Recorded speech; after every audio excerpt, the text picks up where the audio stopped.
Video ini akan menunjukkan cara menggunakan aplikasi buku jahit di PC atau laptop.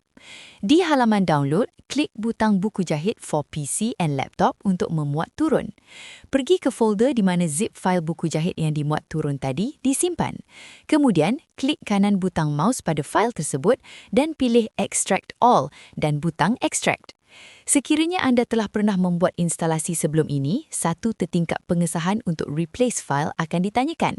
Pilih Replace the files in the destination untuk meneruskannya. Setelah selesai, buka folder buku jahit dan anda akan dapati executable file buku jahit di dalamnya. Anda hanya perlu double-klik pada file tersebut setiap kali anda ingin menggunakan aplikasi buku jahit di komputer atau laptop. Sekiranya anda dapati ribbon trial mode terpapar pada side menu, anda hanya perlu klik butang Activate atau pergi ke menu Profile dan klik butang Activate buku jahit.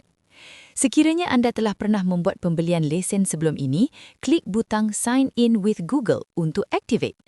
Pilih akaun Gmail yang sama seperti yang anda gunakan semasa membuat pembelian dan klik Continue.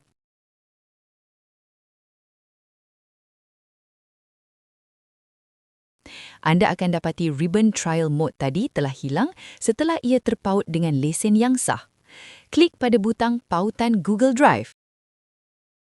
Dan di bahagian tetapan, anda boleh restore backup yang pernah dibuat sebelum ni sekiranya ada. Kini, anda boleh menggunakan aplikasi buku jahit seperti biasa di PC atau di laptop anda.